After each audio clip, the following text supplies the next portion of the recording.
Honorable Paul Hellyer, former Minister of Defense of Canada, and he believes that life forms from space exist and are present on Earth.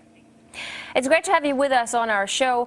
Why do you say that UFOs are as real as the airplanes flying over our heads? Well, because I know that they are. They've been, as a matter of fact, they've been visiting our planet for thousands of years. And one of the cases that would interest you most, if you give me 2 or 3 minutes to answer, is during the Cold War, 1961, there were about 50 UFOs in formation flying south from Russia to across Europe. And the Supreme Allied Commander was very concerned and about ready to press the panic button when they turned around and went back over the North Pole. So they decided to do an investigation, and they investigated for 3 years, and they decided that with absolute certainty that 4 different species at least, had been visiting this planet for thousands of years. So that's, we have a long history of UFOs, and of course there's been a lot more activity in the last few decades since we invented the atomic bomb, and they're very concerned about that and the fact that we might use it again. And because the whole cosmos is a unity, and it affects not just us but other people in the cosmos, they're very much afraid that we might be stupid enough to start using atomic weapons again, and this would be very bad for us and for them as well. So no serious scientist has ever publicly confirmed evidence of an encounter with extraterrestrials. Why would scientists not confirm the facts if they exist? I'm afraid they must go out of their way not to find out. Because if they did, you know, even 10% of the amount of research I've done in the last 8 years, they would be as convinced as I am. I mean, they could do it even faster. Might take them a little longer when they didn't have a military background. But there are so many wonderful books that tell these stories, and they've been authenticated. The sightings have been authenticated by more than one witness, and also by radar. And they have landed in various places around the world, including Russia. There's a famous case there. I can't remember the name of the place, but it was widely reported at the time. A man wrote a book about it, and then the French bought the book rights so that it wouldn't be circulated around. There's just so much evidence. If anybody will take the time off to do a little bit of research and study. But people just are, you know, some people are interested and will take the time, and the others just say, oh, you know, it's just fantasy. Mm-hmm. But since I've been public on this subject, I get, probably 3 or 4 emails a week from all over the world from people who have actually witnessed sightings. And some of them who have actually been on the ships, and some of them who have actually been transported to another planet. And so this information is not, you know, it is top secret in a way that the governments aren't talking about it. But if you listen to the whistleblowers and the people who have worked in the industry and who know what is going on, there is just a lot of information out there, and it doesn't take very long to get your hands on it. But see, the problem is that some people who report UFO sightings and alien abductions have been shown to make things up, and to make things up to be famous, to make money, or just for a prank. How do we tell fiction from a fact? Well, you have to spend a lot of time trying to find, we used to say, separating the wheat from the chaff, and it takes a lot of effort. When I was minister, I got sighting reports, and when we checked them out, about 80%, about 8 out of 10, were not real.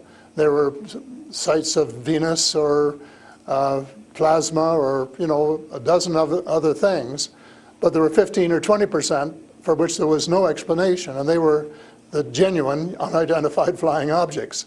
These things go way back. One of the conferences I went to was in Las Vegas, was promoted by a chap who had written a book about crashes. And there were dozens and dozens and dozens of them, and many of them very, very well authenticated, so that it would be impossible to read all of that evidence and not to come to the conclusion that these vehicles were real. Have you ever had your own encounter with aliens? Not an encounter with aliens, no. I have seen a UFO about 120 miles north of Toronto over Lake Muskoka, where I have a cottage. And 2 years ago, last Canadian Thanksgiving, which is October, my wife decided she wanted to go out and look at the stars. So I'm not much of a night man, but I put on my cap and went out with her. And she looked into the eastern sky and said, "There's a star." And I turned around the other way and I said, "Oh, there's a much brighter one over here." And she looked, and it was. And we watched it until our necks almost broke for about 20 minutes. And it was definitely a UFO, because it could change position in the sky by 3 or 4 degrees in 3 or 4 seconds. And I checked out, there were no satellites that could do that. The space station wasn't going by, and it isn't able to move that fast anyway. And there was nothing, no other explanation except that it was the real thing. And 2 days later, I went down on the dock, got a comfortable chair, and watched it came back almost to the same spot and entertained me for as long as I could take it. And then I went back to the cottage. But it was very interesting, because it would drop down in the sky, and then it would roar back up, and then it would shift across a few degrees and do a circle and come back at a speed, but just astronomical speeds. As you know, they travel very, very fast. So does it just look like a falling star that falls really quickly and then rises again? What does it look like? Well, it just looked like a star. It just looks like a star. Right. And I don't know if you're a person who has ever read the Bible or not, but I think the Star of Bethlehem is one of God's flying saucers. Mm-hmm. But you also tell me that people write you emails, 3 to 5 emails a week, and they've actually been abducted, or they have encounters with the aliens. Do they actually tell you what these aliens look like? I mean, everyone's interested. How would I know if I see an alien and if he abducts me? Well, the first question you have to ask is, how many species are there? And I used to think there were, between 2 and 12. And Apollo astronaut Edgar Mitchell, who came to Toronto a few years ago and had dinner with us, agreed there was somewhere between 2 and 12. But the latest reports that I've been getting from various sources are that there are about 80 different species. And some of them look just like us, and they could walk down the street and you wouldn't know if you ran, walked past one. And they're what we call the Nordic blondes, and also the tall whites, who were actually working with the United States Air Force in Nevada. They're able to get away with that. They had a couple of their ladies dressed as nuns went into Las Vegas to shop, and they weren't detected. And I have a friend who saw one of the men walking along the street, and somebody who would recognize that they were different, and he did. So there are those kind, and then there are the short grays, as they're called, and they're the ones that you see in most of the cartoons. They're have very, very slim arms and legs, and they're very short, just a little over 5 feet, and they have a great big torso and a great big head and great big brown eyes. But they're different species, so you have to know that they're different species, and and know that they're all different. Mm-hmm. So if you saw the short gray, you'd certainly know that there was something up that you'd never seen before. But if you saw one of the Nordic blondes, well, you'd probably say, "Oh, I wonder if she's from Denmark or somewhere."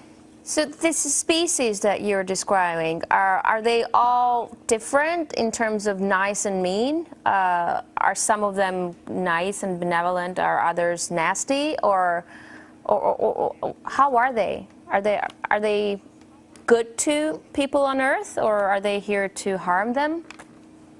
Well, it's a difficult question to answer because they have different agendas. And maybe all of us on Earth should have the same agenda, but you couldn't say maybe that Russia and China and the United States all had the same agenda at every turn, because they don't. And I would say that nearly all are benign, they're benevolent, they want to help us. There may be one or two species which do not. And that's one of the things I'm investigating at the moment, is to see who they are and what they're up to and what their agendas really are. All right, we're talking to Paul Hellyer, former Canadian Minister of Defense, who says extraterrestrial life forms exist and are present on Earth. We'll talk more about what they are and why they're here after a short break. Stay with us. And we're back with Paul Hellyer, former Canadian Minister of Defense, to talk about extraterrestrial life forms. Great to have you back. So these extraterrestrial creatures, where did they come from and how did they get here to Earth? They come from various places. For a long while, I only knew about ones who came from different star systems. The Pleiades and Reta Reticula and several other star systems, but in the last few months I have met people who have made me aware of that there are some in our star system, and that there are actually extraterrestrials who live on a planet called Andromeda, which is one of the moons of Saturn, and that there are others on Venus and some on Mars, and that they may be interacting between themselves. I suspect that they are, because there is what is called a federation of these people, and they have rules. For example, one of the rules is that they don't interfere in our affairs unless they're invited to. And that's one of the reasons probably that we haven't seen more of them until very recently. And so but what do you mean? There are a lot of people who want to interact with them. There are a lot of people who actually want to see them and know who they are. What, they need a special invitation to interact with us? What does it mean? They don't want to interfere into our affairs. Well, they don't want to tell us how to run our affairs. They have accepted the fact this is our planet and that we have the right to run it. But they're very, very concerned. They don't think we're good stewards of our planet.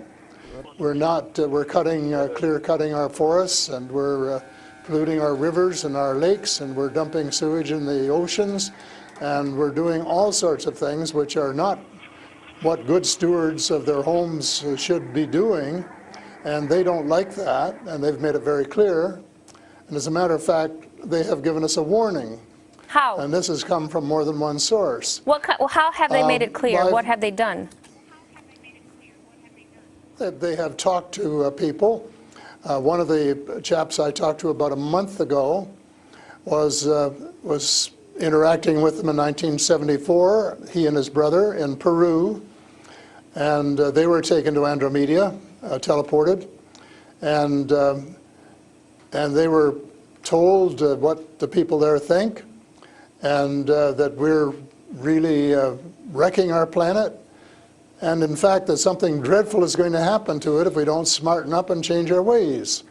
We spend too much time fighting each other, we spend too much money on military expenditures and not enough on feeding the poor and looking after the homeless and the sick, and that we are polluting our waters and our air, and that we're playing around with these exotic weapons, thermonuclear weapons and atomic weapons, which have such a devastating effect both on our Earth and on other areas in the cosmos, and they don't like that.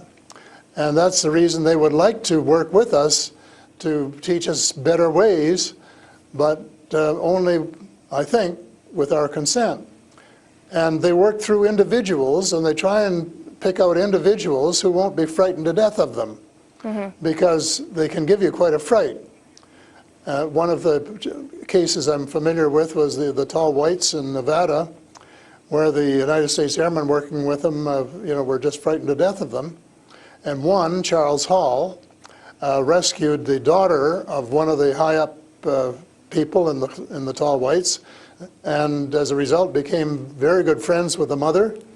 And as soon as they could trust each other, they had a wonderful relationship. And he wrote a book about it. It's called Millennial Hospitality. Millennial Hospitality. And it tells you how you go through these stages of being scared out of your wits. But then when you establish a trust and a working relationship, why you can have the same relationship, same kind of relationship that you would have with someone here on Earth. But here's what I'm thinking. If you're outing their presence, which is clearly not what they want since they're hiding, why aren't they so afraid of, why aren't you afraid of repercussions? Because you're obviously stating that they're here among us, and you're telling me all these species that exist. They are here among us, and I'm not afraid because in most cases, well, as far as technology is concerned, they're light years ahead of us, and we have learned a lot of things from them. A lot of the things that we use today, we got from them, you know, LED lights and microchips and Kevlar vests and all sorts of things that we got from their technology, and we could get a lot more too, especially in the fields of medicine and agriculture, if we would go about it peacefully.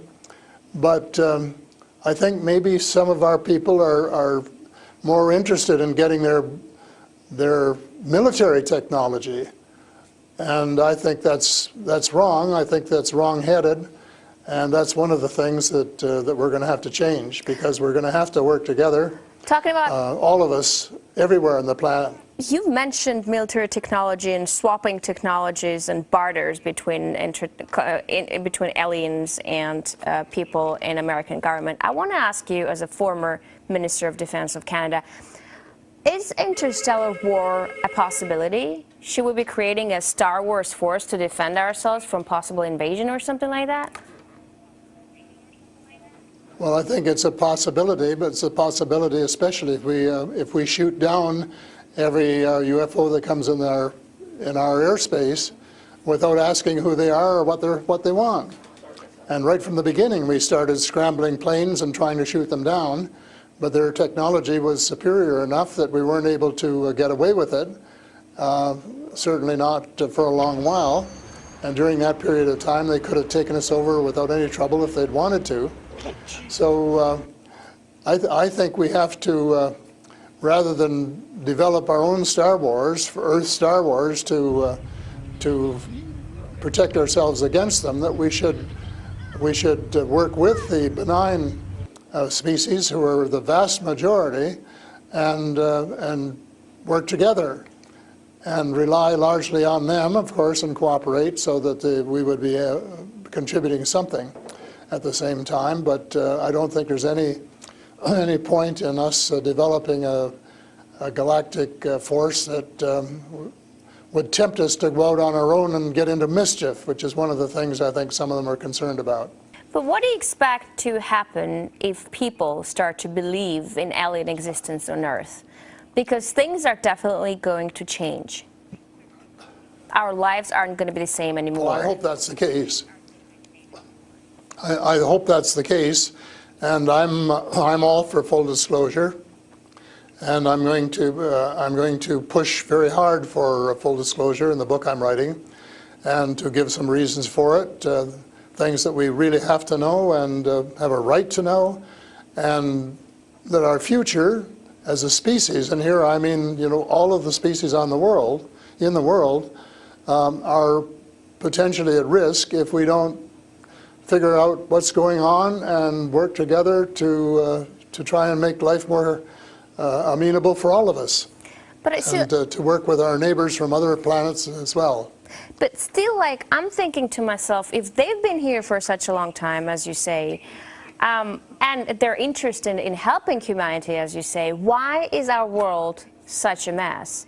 I mean, if you want to help someone, you just help someone. You don't wait for someone to invite you to help that someone, no? Well, I don't, you know, it's something that I think parents can sometimes say to their children, this is what you should do. But that doesn't mean the children are going to do it, does it? because the cosmos is based on free choice.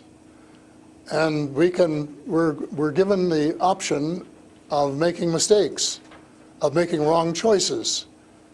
And I guess what bothers some of us is we've made too many wrong choices and not enough right choices. So we're going to have to start switching our priorities and stop spending so much time and effort and weapons to kill each other or to dominate each other, and spending a lot more time on how to help each other to have a better life and a more just society, and a life which is healthier, and where the health care is better, and where the food distribution is better, and where the air is cleaner and the water is cleaner, and all of those things that are waiting to be done if we just get together and row, as we say, rowboat, row in the right direction, the same direction. And it's possible, but it's a tall order, and so far we haven't done it. My thesis will be that we have to do it, and we have to start doing it right away.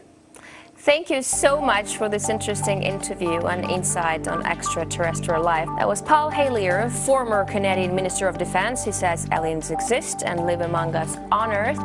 That's all the time we have for today. I will see you in the next edition of SophieCo.